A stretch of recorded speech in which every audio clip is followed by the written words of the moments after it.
Olá pessoal, vamos fazer aqui a correção das nossas atividades de potência elétrica. Nós vimos aula passada aí o conceito de potência, né? Nós vimos que potência está relacionado à utilização, ao consumo de energia, conversão de energia por unidade de tempo. Então nós vimos que dispositivos potentes são dispositivos que fazem rapidamente uma conversão de uma energia primária no outro tipo de energia. Tá? E a potência ela pode ser, por exemplo, mecânica e elétrica, porque energia é um conceito, né, bastante amplo que transita pela eletricidade, pela mecânica, pela termodinâmica. Né? Então nós vimos que potência é sempre relacionado à conversão de energia por unidade de tempo, ou quanto que uma energia é consumida, convertida por unidade de tempo. Quanto mais rápido ocorre uma conversão de energia, uma utilização de energia, mais potente é o meu sistema, seja ele um sistema mecânico ou um sistema elétrico. Tá? Então nós temos isso. Tanto é que quando a gente viu lá o conceito de potência, a gente viu primeiro lá, né, da potência mecânica. Né? Por exemplo, o que é um carro potente, um automóvel potente, um motor potente? É um motor que consome rapidamente é, energia primária, por exemplo, gasolina, combustível, energia mecânica, em movimento. E potência está ligada à velocidade. Tá? Na automobilística, né, na mecânica automobilística, a potência está ligada à velocidade. Porque quanto mais veloz é um automóvel, mais potente ele é, porque mais não está relacionado com força, com torque. Tá? Motores ciclo diesel possuem força e torque. Motores ciclo Otto, que são motores ciclo gasolina, possuem maior potência, ou seja, conversão rápida de energia, velocidade. Então, potência está associada com velocidade, não com força, não com tração, velocidade. Tá? E, por estendendo a ideia, a potência elétrica está associada à rapidez com que um dispositivo elétrico converte energia elétrica em outra forma de energia não elétrica. Tá? Nesse primeiro quadro, inclusive, aqui tem uma outra informação que eu botei potência elétrica do tipo ativa. Nós estudamos potência elétrica do tipo ativa, tá? Mas a potência ela pode ser elétrica, pode ser ativa ou reativa. E a potência ativa e reativa é muito importante na corrente alternada. Então nós temos aí a combinação da potência ativa com a reativa é o que a gente chama de potência aparente. Tá? Então geradores elétricos, por exemplo, produzem potência aparente. A potência ativa é a parte da potência aparente que vai realizar trabalho útil, que vai gerar calor, que vai gerar movimento, que vai gerar som, rotação, coisa e tal. E a potência reativa é a potência que vai ser convertida em campo magnético. Então, cargas reativas, por exemplo, são motores, bobinas, né? São dispositivos que precisam de campo magnético como parte, né, integrante do seu funcionamento. Tá? Então, a potência ativa é a potência no circuito de corrente contínua que a gente trabalha, né? A potência dissipada, né? A conversão de energia que ocorre nos resistores, que converte energia elétrica em térmica. Tá? Mais para frente pode ser que a gente fale um pouco mais aí sobre potência reativa e, né, de repente lá na parte de geração de energia. Tá? Vamos para a correção aqui então, pessoal. Uma lâmpada de 60 watts ligada a uma rede de 220 volts. Calcule a corrente elétrica aí que passa pelo filamento da lâmpada. Pessoal, a potência é uma informação importante das cargas elétricas porque a potência vai dizer o quanto de demanda de corrente que uma carga apresenta. Quanto mais potente for uma carga, mais corrente elétrica vai passar por ela. E fazer passar corrente elétrica por ela é consumir eletricidade. Então, quando nós falamos que um dispositivo consome bastante energia elétrica, é que ele consome corrente, passa muita corrente elétrica, ele puxa, né? Entre aspas, ele puxa a corrente. Tá? E puxar corrente está associado, por sua vez, à resistência elétrica. Quanto menor a resistência elétrica, mais corrente passa, mais potente é o dispositivo. Tá? Então, as lâmpadas, né? É uma lâmpada de 60 watts, 100 watts, 200 watts, está ligado também ao quanto que ela ilumina. Porque quanto mais ilumina uma lâmpada, significa que mais corrente elétrica passa pelo filamento, mais conversão de energia elétrica em luminosa ela faz, mais rápido. Então ela mais ilumina. Tá? Então potência está ligada ao rendimento, ao quanto, né, de trabalho útil que um dispositivo faz. Quanto mais potente ele é, mais trabalho útil ele faz, mais o que ele é projetado para entregar, ele entrega de forma mais rápida.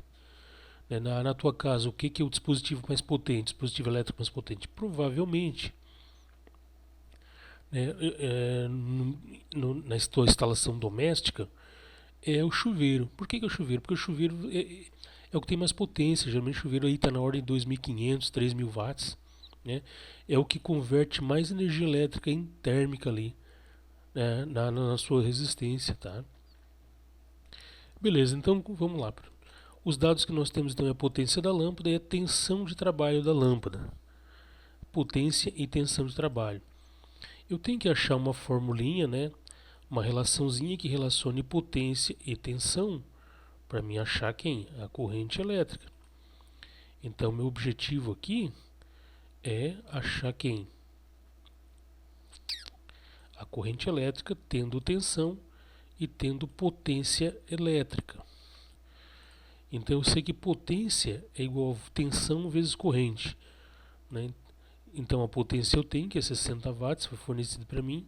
A tensão de trabalho 220 e é a corrente elétrica. Outra coisa importante, essa lâmpada ela vai dissipar 60 watts de potência, né, se ela estiver ligada à sua tensão nominal de funcionamento. Certo? Então ela vai dissipar aí 60 watts se ela estiver ligado aí a 220 volts. Se ela estiver ligado a 110, ela vai trabalhar com uma potência menor, metade, né, do que ela é projetado, do que ela é capaz de entregar. Então, se essa lâmpada converte 60 joules de energia elétrica em luminosa, quando ligado em 220 watts, por exemplo, se eu ligar em 110, ela vai, né, fazer o máximo. Ela vai fazer a metade, desculpa. Então, se em 60 watts ela converte, né, 60 joules de energia elétrica em luminosa ligado em 220 watts, se eu ligar essa lâmpada em 110, ela vai converter o quê? Apenas 30 watts. Ou seja, em 110 ela vai converter apenas 30 joules de energia elétrica em luminosa. Agora, o que acontece, por exemplo, se essa lâmpada tivesse uma potência de 60 watts ligado em 110 volts? Se ela tivesse 60 watts ligado em 110 volts, né, funcionamento normal dela, se eu ligar em 220, eu vou queimar essa lâmpada. Então, se um aparelho elétrico, né, tem 100 watts de potência ligado em 110 volts, se eu ligar esse aparelho em 220, o que acontece? Ele vai queimar, vai ter uma sobrecorrente além do que o dispositivo aguenta, além do que o circuito tolera, vai queimar. Tá? Então, por exemplo, você pega aí um instrumento compra um instrumento de São Paulo, com tensão nominal de trabalho de 110 volts. Se você ligar aqui em Santa Catarina, ele vai queimar. Tá? Agora, se tu pega um aparelho aqui de Santa Catarina que funciona numa rede de 220 volts e leva para São Paulo e liga, ele vai funcionar pela metade da potência. Então tu tens uma quebra de potência no teu aparelho. Né? Então, se eu pegar um aparelho de 110 e ligar no 220, ele queima. Agora, se eu pegar um aparelho de 220 e ligar numa tensão menor, ele não queima. Tá? Ele não queima, mas ele vai funcionar com a metade da potência. Isso aí, se tratando ainda de motores, né, de cargas, cargas aí indutivas. Agora, circuitos eletrônicos podem acontecer, né, problemas mais sérios. Tá? Pode acontecer problemas mais sérios. Corrente alternada tem outra característica também, que é a frequência de funcionamento. Né? Geralmente a frequência de funcionamento no Brasil são de 60 Hz. Né? Significa o que é uma tensão de 60 Hz? A nossa rede aqui elétrica funciona em 60 Hz. A nossa rede funciona em 60 Hz por nossos geradores, nas nossas usinas geradoras. Né? O rotor, né, do gerador ele dá 60 voltas por segundo. Tá? Se for geradores rápidos, tipos de usina térmica. Em geradores de hidrelétricas, né, ele dá um número menor de voltas por segundo. Né? Ele vai dar, acho que 120 voltas por segundo, mas tem um número maior de polos, então tem uma diferençazinha ali. Em geração de energia elétrica a gente vai ver um pouco essa questão aí, né, da frequência, tá, da rede.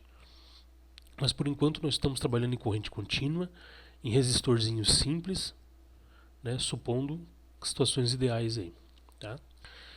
Então se eu fazer a conta aqui, pessoal, né, 0,27 ampere é o que passa pela lâmpada, ou seja, se essa lâmpada estiver ligada corretamente numa rede de 220 volts, ela vai dissipar 60 watts de energia luminosa. E para dissipar 60 watts de energia luminosa, vai passar pela sua resistência 0,7 ampere. Então, quando ela liga em 220 volts, pela resistência dessa lâmpada passa 0,27 ampere. Passando 0,27 ampere, ela dissipa, ela converte, né, 60 joules de energia elétrica em 60 joules de energia térmica, luminosa no caso, né? Certo, pessoal? Então essa é a corrente elétrica que vai passar pela resistência da minha lâmpada para que ela acenda, né, bonita e formosa aí com 60 watts de potência. Beleza? Essa 16 aqui, pessoal, é um pouquinho mais elaborada, tá? Então vamos lá. É uma questãozinha de vestibular. Um gaúcho deseja tomar chimarrão. Para isso ele vai aquecer 0,8 litros de água de 20 graus Celsius até 70 graus Celsius. Ele conta com um aquecedor de imersão, que deverá ser ligado a uma fonte de 120 volts. Sendo a resistência do mesmo, do aquecedor de imersão, 30 ohms, quanto tempo ele deverá esperar em minutos até que a água atinja a temperatura desejada, aqui no caso 70 graus? Considere a densidade da água 1 grama por centímetro cúbico e o calor específico da água 1 caloria por grama por grau Celsius, e esse fator de conversão caloria-joule, né, que é uma caloria tem 4,2 joules. Então vamos lá, pessoal, meus dados, né? O gaúcho ali está agoniado para tomar um chimarrão, né? Está desesperado, então ele vai, né, lançar mão aí de um aquecedor de imersão, que alguns conhecem aí como rabo quente. Ele nada mais é do que um suportinho plástico onde tem uma molinha, né, uma molinha ligada a um rabicho que vai na tomada. Tá? É um aparelhinho até bastante útil, barato, tá? Com aquele lugar, lojinha de quinquilharia, tipo em 99 tu acha. Tá? E ele é bastante útil, assim, para te aquecer rapidamente água para um chá, água para alguma coisa, assim, é maravilha. Tá? E o gaúcho está desesperado, né? Ele quer aquecer água e fazer o chimarrão. Ele quer aquecer 0,8 litros de água de 20, que está a 20 graus, ele quer que aqueça até 70, né? Para fazer a efusão da erva mate lá, processo lá de formação de chimarrão, né? Então ele conta com esse aquecedor de imersão, com esse rabo quente aqui, que deve ser ligado a 120 volts, né? E a resistência, né, a molinha ali do suporte do rabo quente ali, você bota, se você não sabe o que é, bota no Google ali, né, aquecedor de imersão, rabo quente, você vai ver que é uma coisinha bem simplesinha, tá? A molinha ali, né, o resistorzinho que vai aquecer por fertura aquecer água, tem 30 ohms de resistência, tá? E a ideia é calcular quanto tempo ele vai levar para aquecer de 20 para 70 graus esta quantidade de volume de água. Então nós temos a temperatura inicial 20 graus Celsius, final 70, a resistência do meu aquecedor de imersão 30 ohms, calor específico da água 1 caloria por grama por grau Celsius, nós vimos isso aí em calorimetria, né? E uma caloria tem 4,2 joules, então caloria e joules são unidades de energia, né? Nós já sabemos aí. Tá? E calor é energia, energia térmica, tá? Em trânsito. Então eu posso medir o calor, posso mensurar e calcular calor em calorias ou em joules, vai depender do calor específico, basicamente. Tá? E o volume de água que vai ser aquecida, pessoal, é 0,8 litros. 0,8 litros é 800 ml. Cada ml de água, cada mililitro de água, tem 1 grama. Então 0,8 litros é 800 mililitros, que é 800 gramas. Tá? E 1 ml de água tem 1 centímetro cúbico. Tá? Então 0,8 litros tem 800 centímetros cúbicos. Se 1 centímetro cúbico tem 1 grama, 800 centímetros cúbicos vai ter 800 gramas. Tá? Então acho que esse andar da carruagem tu não vai te enrolar com isso, né? Então eu espero aí de coração que você não se enrole com esse tipo de conversão aí agora, né? Certo, pessoal? Então, a primeira coisa que eu tenho que calcular, tá aqui o meu dispositivo, né? Imagine que isso aqui seja uma garrafa térmica, onde o gaúcho ele vai aquecer água, né? Ou a cuia mesmo, não sei, né? Aqui está o meu resistorzinho de imersão, o rabicho dele, a molinha, né? O resistorzinho que vai aquecer. E eu vou ligar uma tensão aí de 120 volts.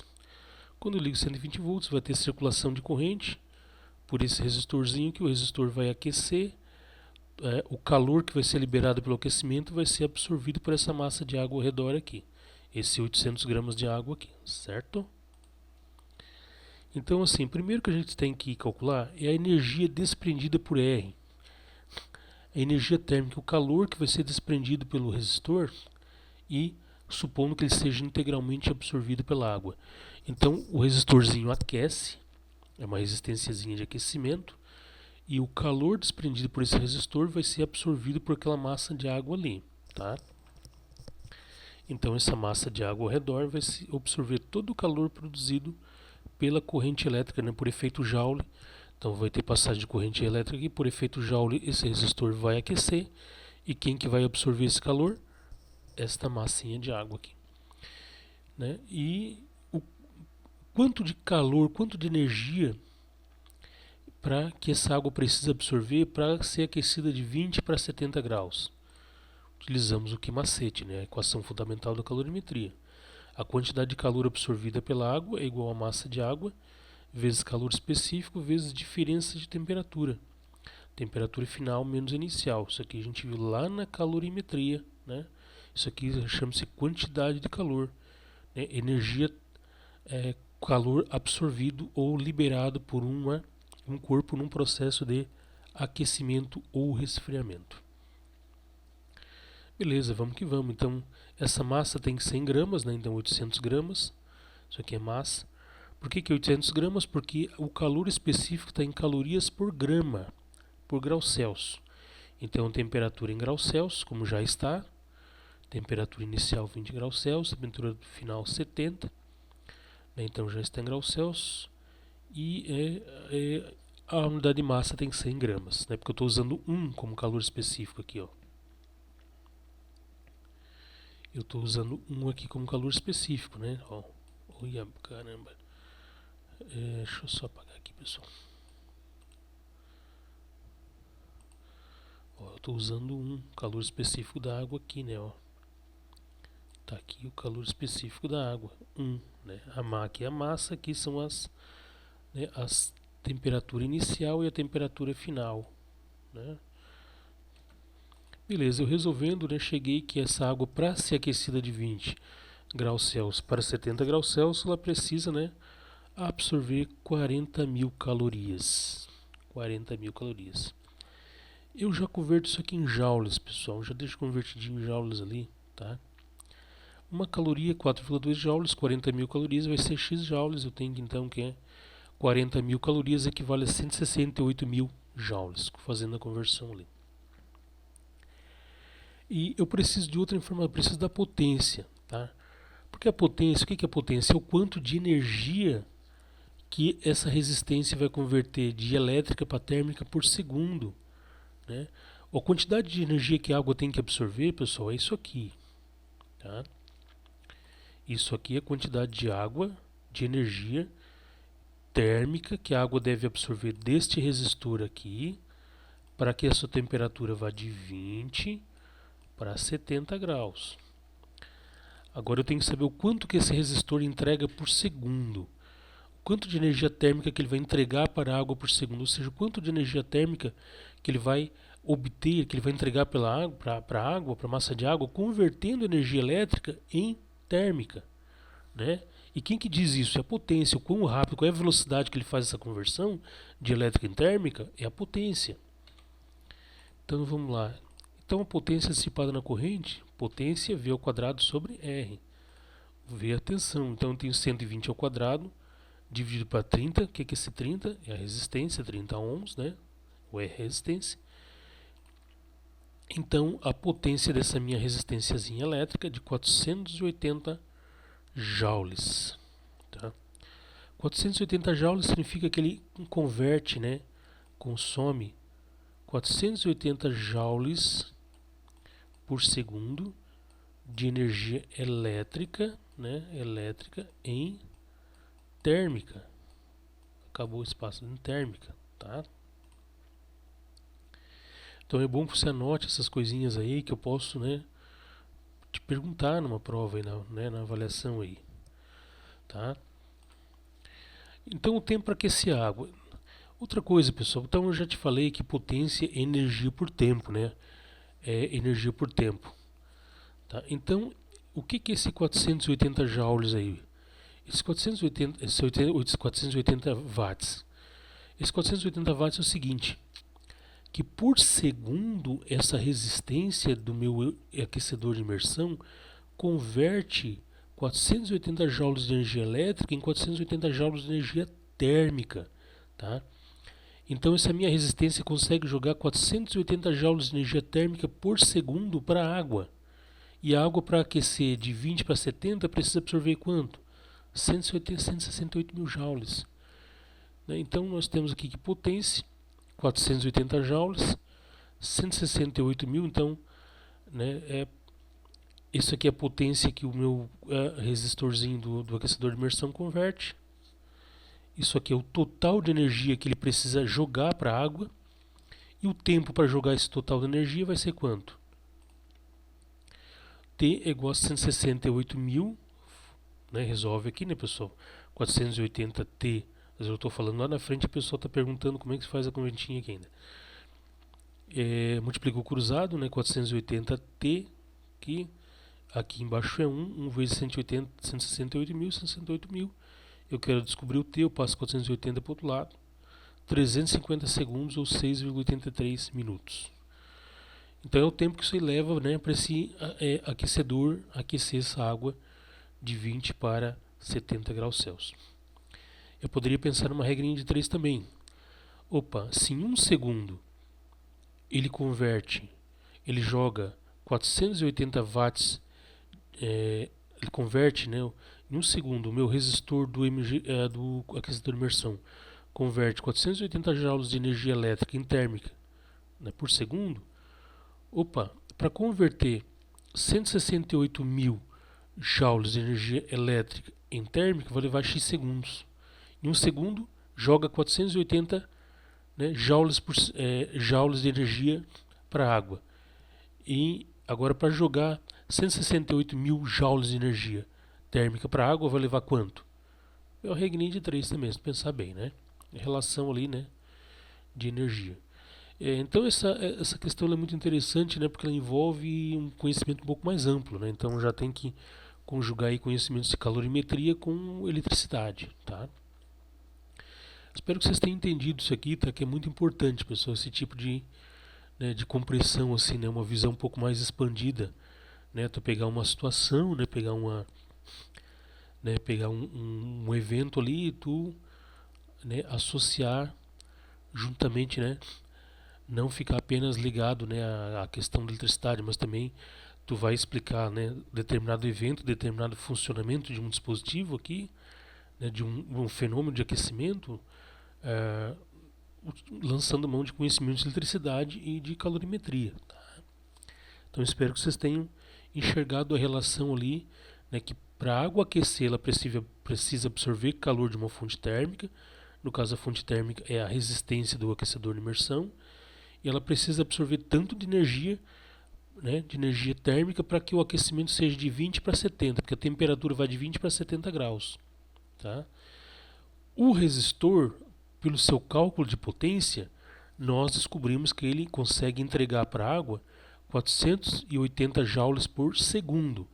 Mas para a água e sua temperatura de 20 graus para 70 graus, ela precisa de 68 mil joules. Total, 168 mil joules.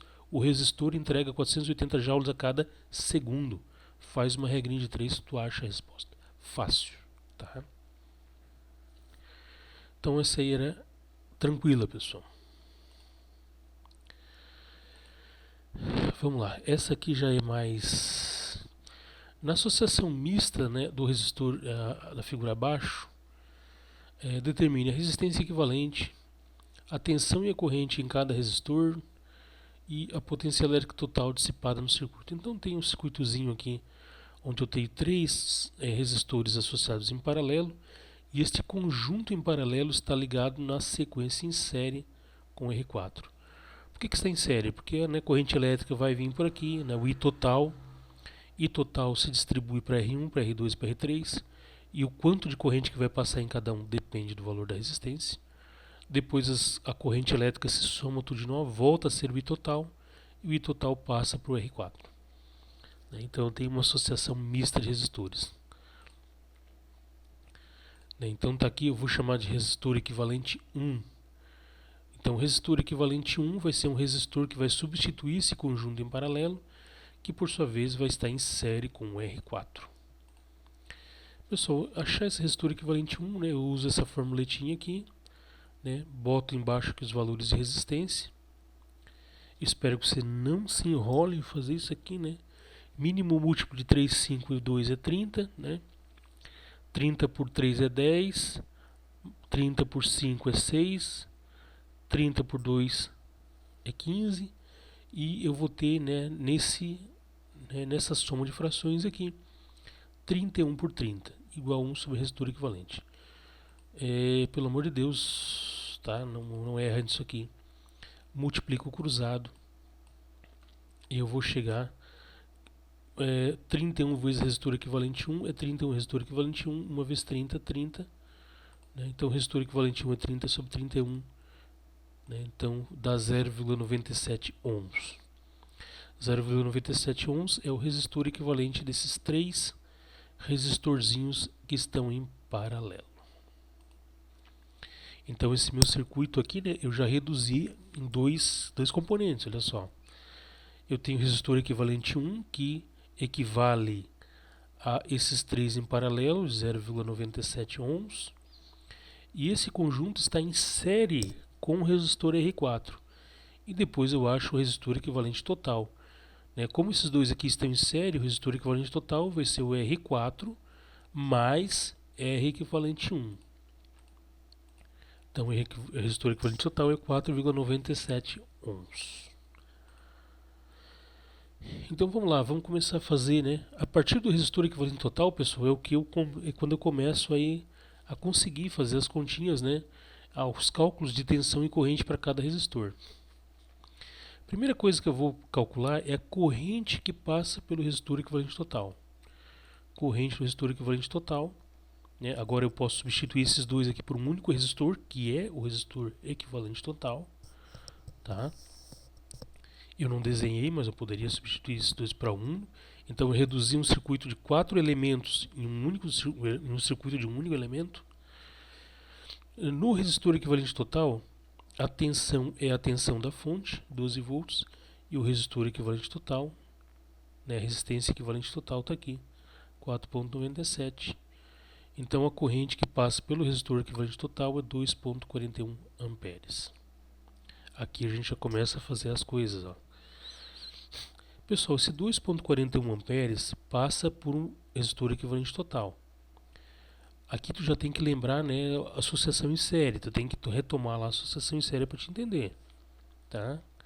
Lembra lá, associação em série eu podia substituir todos os resistores da associação por um único resistor que é a soma das resistências dos resistores da associação.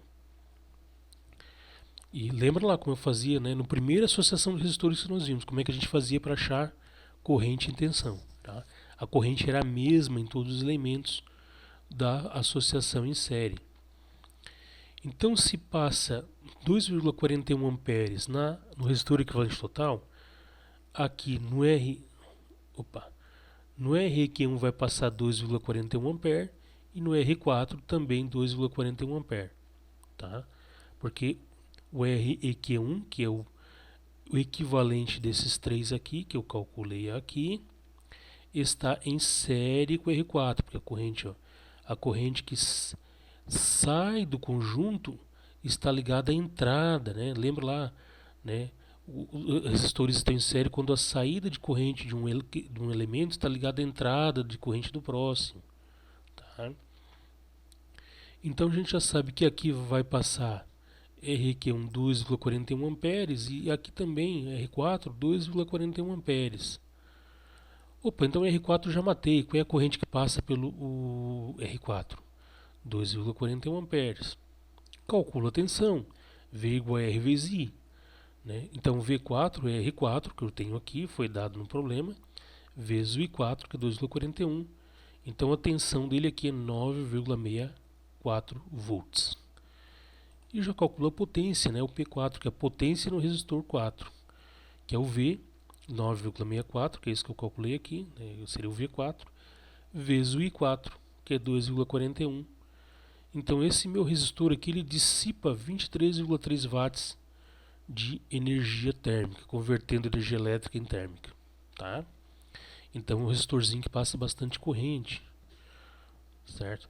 Ele não é o menor resistor, né, com uma menor resistência, mas ele está submetido a tensão maior, então ele é mais potente também. Tá? O que vai definir a potência de um resistor ou é a sua tensão ou a sua corrente. Quanto maior a corrente, maior a tensão. Ou quanto maior a tensão sobre o resistor, mais corrente também vai passar e maior a potência. Né? Bom, pessoal, então olha só. Então no R4, a gente viu que no R4 a gente descobriu que passa 2,41 ampere. Né? Então, com base nessa informação de corrente e do valor de resistência, então, com base no valor de resistência e no valor de corrente, né, que é a mesma aqui, né, a gente calculou a tensão, tendo a corrente, tendo a tensão e tendo a corrente, a gente achou a potência, tá?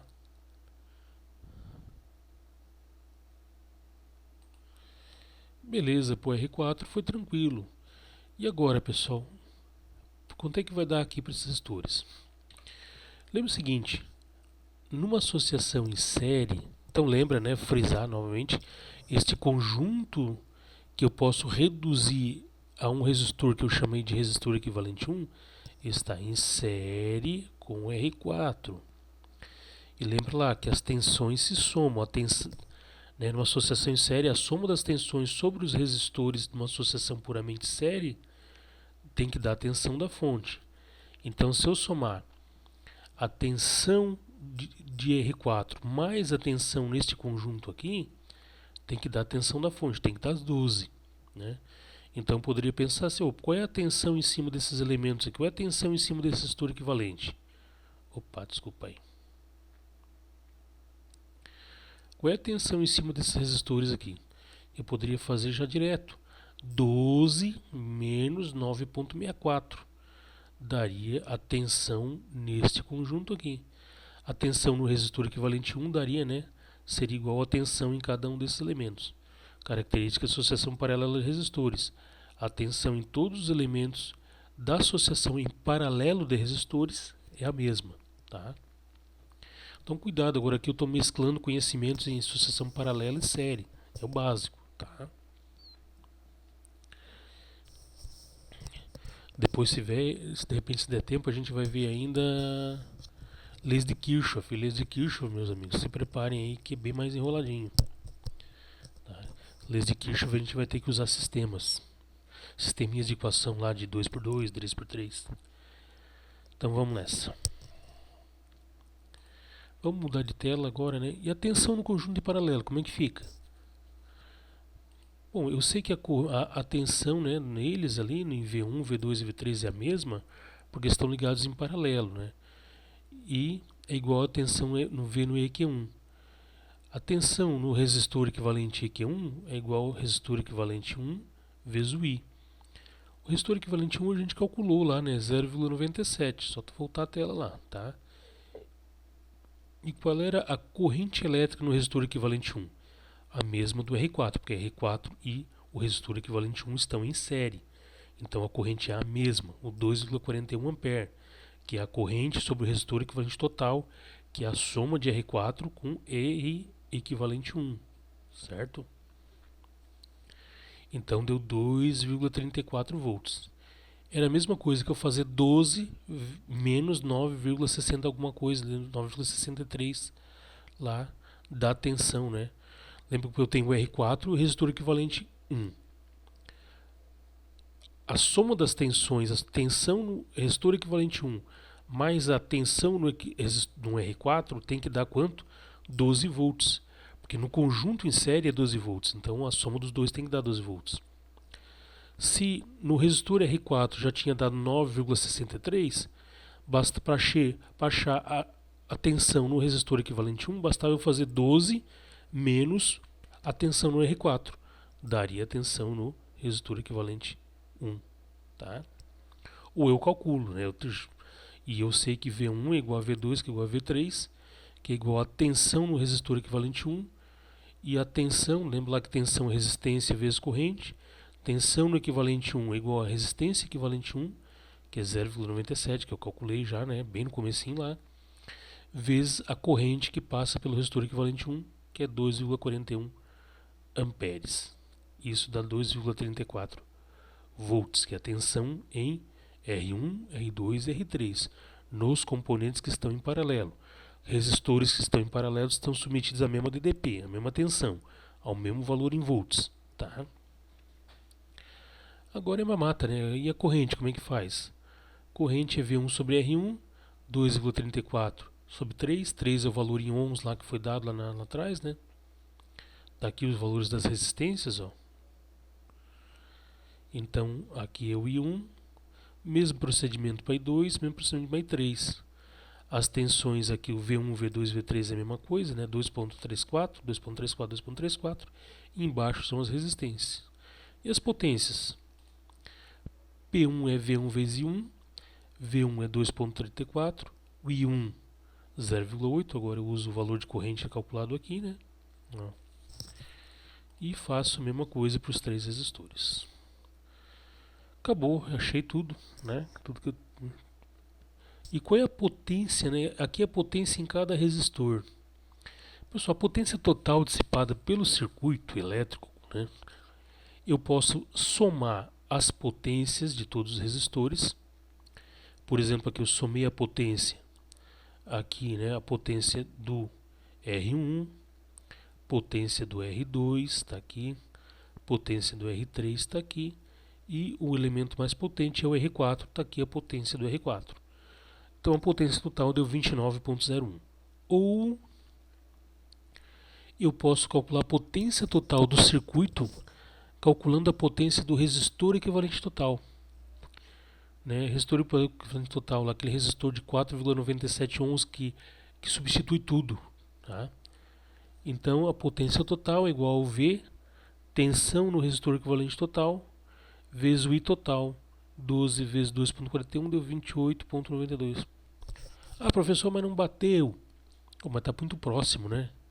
Não bateu por questão de arredondamento. A gente arredonda de um lado, arredonda do outro e nunca vai fechar. Tá? Mas se eu pegasse todas, né, mais casas aqui, mais casas depois da vírgula, mais casas, sempre, né, 5, 6 casas, ia chegar muito, muito mais próximo. Tá? Mas como a gente fica arredondando, né? Mas era para dar também 29,01 watts. Não deu por questão de arredondamento, né? Mas está muito próximo, né? Então, ou seja, então eu calculo a potência elétrica de cada resistor, independente se está em série ou em paralelo, porque para cada resistor, independente se está em série ou em paralelo, tem que saber apenas tensão e corrente sobre ele, né?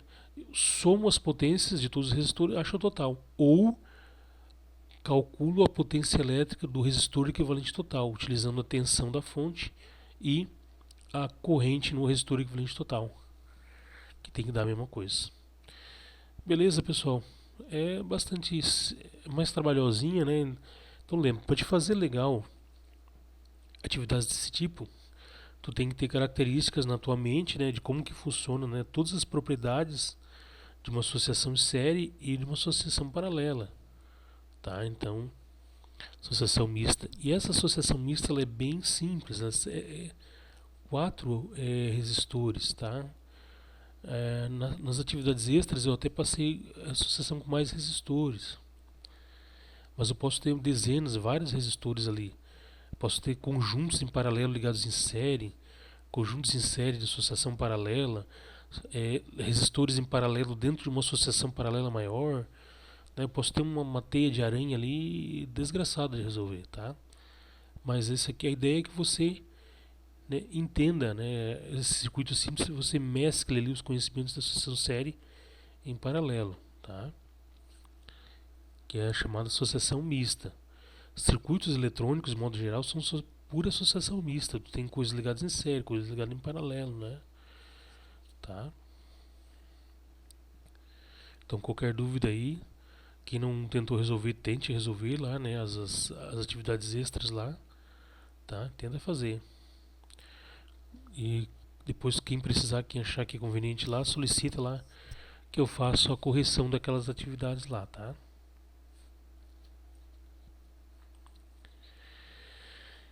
Pessoal, qual é a potência dissipada por uma resistência de 100 ohms quando ligada às terminais de uma bateria de 12 volts?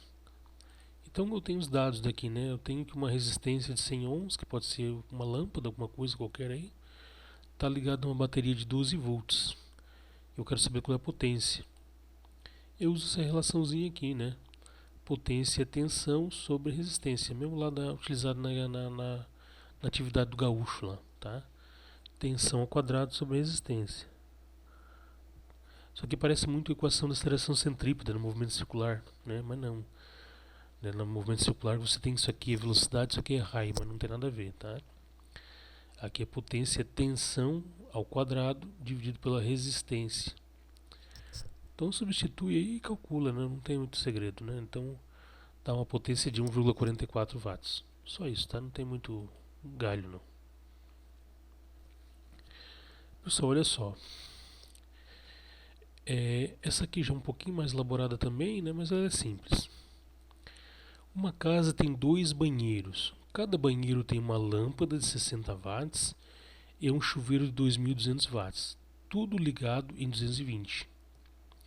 Qual é a corrente máxima e máximo que deve suportar um disjuntor para proteger a instalação dos 2 banheiros?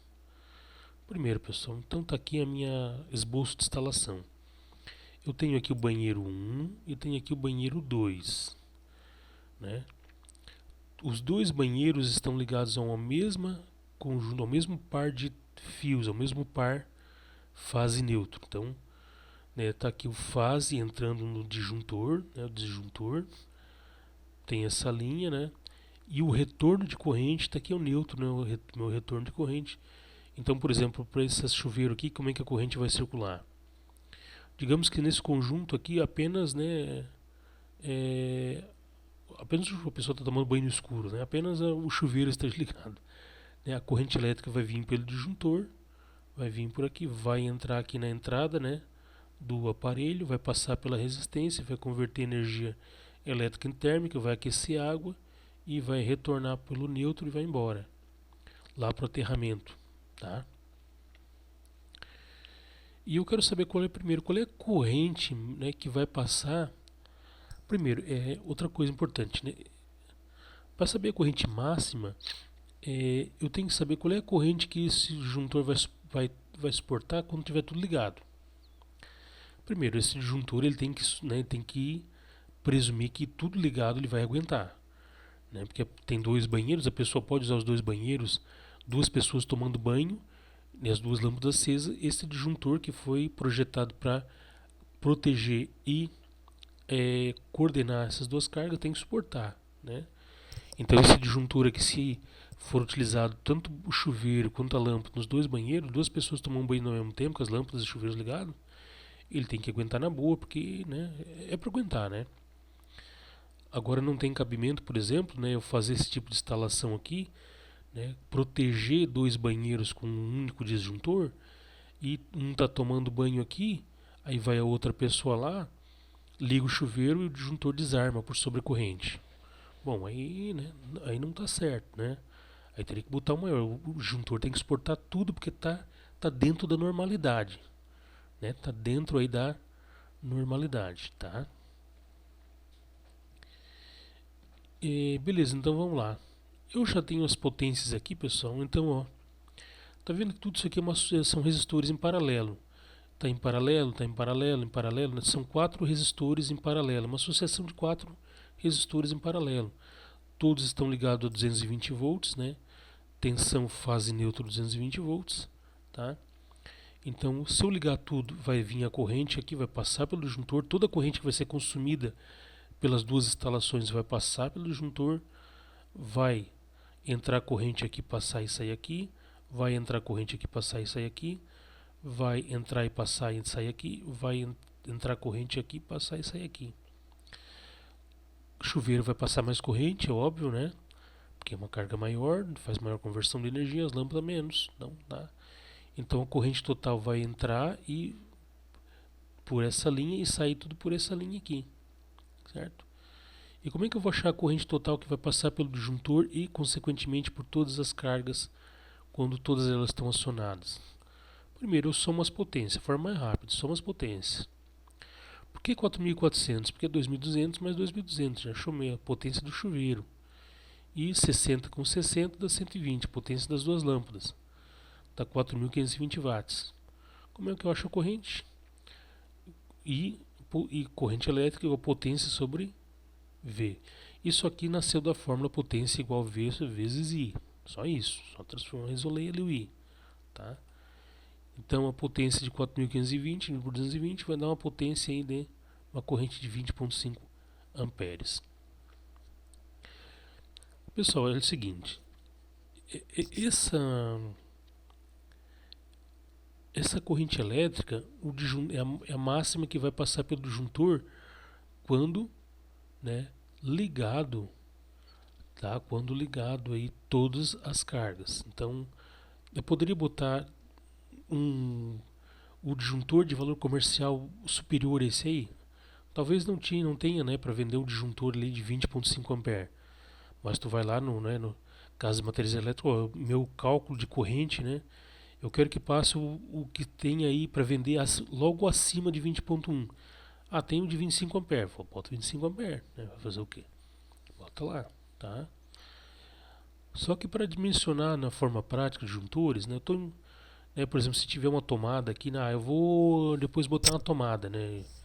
O banheiro vai ter uma tomada, né? Eu vou lá, boto um secador de cabelo mais potente, profissional. Bom, se ficar só 20,5 ampere aqui, se eu pendurar uma carga mais aqui, pessoal, né, tá tudo ligado, chuveiro ligado, lâmpada ligada, chuveiro ligado, lâmpada ligada. Agora vamos supor que aqui, né, tem uma tomada. Tem uma tomada aqui e nessa tomada eu ligue aqui né? Oh, Jesus, bom. Ligue aqui um secador de cabelo. Pô, aí ele vai desarmar. Porque já vai passar dos 20,5 ampere, né? Talvez passe ou um pouquinho acima aqui. Aí não dá, né?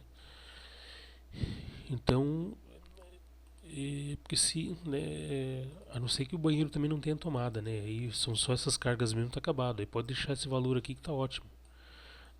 Botou lá sei lá, um de 21, 22, 23 amperes. Ou comercialmente acima disso aqui, porque não, às vezes nem todo disjuntor que nem toda corrente que tu calcula vai ter valor lá, né, para vender. Mas aí tu tem uma tomada, né? Tu pode botar uma carga mais ali, ou tu aumenta a potência do chuveiro. Eu fiz um upgrade no meu chuveiro, né? Botei um lá de 3.000. Se tiver esse disjuntor aqui, ele vai desarmar, que vai passar uma corrente. Se eu botar uma coisa mais potente aqui, essa corrente aumenta, né? Porque vai entrar mais corrente aqui para eliminar, né? Porque essa carga aqui aumentou, vai puxar mais corrente. Bom, né? Então, o que a gente faz? A gente tem o chamado, né, potência de demanda ali. Então, por exemplo, aqui, pessoal, ó, se eu tiver um circuito, né, se tiver um uma carga aqui de total de 5.500 watts por uma tensão 220, né, a corrente vai ser de 25 amperes. É só fazer as continhas, né? Divide do que 5.500 por 220 dá 25, tá? Eu tenho que botar um disjuntor o quê? De 32 amperes, tá? 32 amperes. Ah, por que não é 25? Por que 32? Porque eu tenho chamado, né, fator de demanda. E na prática a gente faz essa chunchu, tem um fator de demanda. É aquela margem de segurança que eu tenho o meu disjuntor, ele vai aguentar um pouco mais do que as cargas que estão lá instaladas, né, geralmente são de uso habitual, tá? Então, por exemplo, aqui, pessoal, deixa eu só carregar o nosso banheiro ali tem uma potência total, né, o conjunto que está sendo alimentado e protegido pelo disjuntor tem uma potência total de 4.520 watts. Deu 20,5 ampere, né? Então, como é que eu vou calcular corretamente o disjuntor que eu vou alimentar esses dois banheiros? Eu vou ver aqui, ó, 4.500 watts, né? 4.500 watts está entre 4.000 e 5.000, né? Esse meu 4.000 aqui, ó. Esse meu 4.520 watts está nesse intervalo aqui, ó. Pessoal, nesse intervalo o fator de demanda é 0,52. Então eu calculei aqui o 20,5, tá aqui. Qual vai ser a corrente que vai passar pelo meu disjuntor? Meu disjuntor vai ser de quantos amperes? Eu pego 20,5 e multiplico pelo fator de demanda. Por que eu dei o 0,52? Porque a minha potência, né, minha potência que está ligada ao meu disjuntor é de 4.520. Está nesse intervalo aqui, ó. Olha bem, está nesse intervalo aqui. E nesse intervalo eu tenho o chamado fator de demanda de 0,52. Beleza, então para essa potência toda aqui eu tenho essa corrente. Então é a corrente total das cargas vezes fator de demanda, né? Dá 10,6. Então meu disjuntor vai ter a corrente total das cargas de uso habitual lá, 20,5 ampere, né? Que eu calculei que é a potência que vai puxar, né? Que vai demandar esta corrente aqui, mais esse 10,6 que é a corrente que passa pelo disjuntor devido a todas as cargas, mais o fator de demanda. Então eu tenho que instalar no meu chuveiro, né, para proteger aquele meu banheiro ali, aqueles meus dois banheiros, um disjuntor de 31,16 amperes, tá, pessoal? Então isso aqui já é uma coisa mais para eletricista, tem uma aplicação prática aí, certo? Que através da potência dos equipamentos ligados ao meu disjuntor, eu vou calcular a corrente que vai passar pelo meu disjuntor, e para achar o fator de demanda, eu vou pegar a minha potência e vou ver aqui, né, o fator demanda. Aqui é para iluminação, né, pontos tomadas no geral, tá? A mesma coisa, tá? Então, aquele intervalo de potência está entre 4.001 e 5.000. Entre 4.051 nós temos um fator de demanda de 0,52. Esse 0,52 é o fator que eu multiplico a corrente que passa pelo disjuntor, então dá 10,6. Eu somo isso aqui à minha corrente demandada por esta potência. Então, eu vou instalar um disjuntor de 31,16 amperes, né? Vai ser o 32 amperes, provavelmente, o 35 amperes. Comercialmente, que estiver acima disso, imediatamente acima disso, tá? Beleza, pessoal? Então era isso, né? Obviamente a continha que vocês iam fazer era quem conseguiu fazer até aqui, né? Mas aqui já é um enfoque um pouquinho mais voltado aí para eletrotécnica, que, né, seria o dimensionamento real de um disjuntor, como que funciona, né? Tá, pessoal? Quem quiser, me solicitem aí, se for necessário, fazer uma videoaula de explicação lá das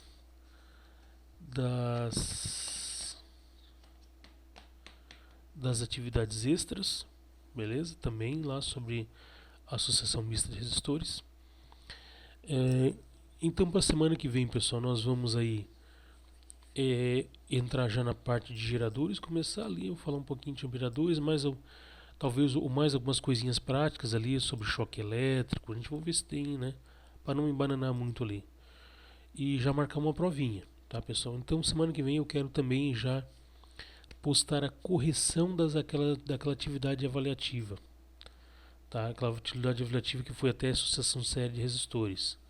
Quero ver se dá para postar lá e também as notas, tá? Então, pessoal, aquele trabalho lá, aquela avaliativa está demorando um pouquinho porque eu oportunizei o máximo para o máximo de alunos. Então, teve alunos que até alguns dias atrás estavam fazendo, solicitaram abertura, né? Ah, professor, eu quero fazer essa atividade, que eu estou devendo nota, parari, parará, estou trabalhando no horário estendido, coisa e tal. Então, a gente oportunizou bastante, por isso que, né? E você sabe que corrigir prova, corrigir trabalho não é aquilo que me brilha muito os olhos. E às vezes por isso eu demoro um pouco, mas pretendo até segunda-feira, não nessa outra, na próxima, entregar as notas para vocês e na sexta-feira que vem, né, entregar a correção daquelas atividades. Joia, pessoal? Boa semana, bons estudos. Qualquer dúvida pode perguntar aí, tá?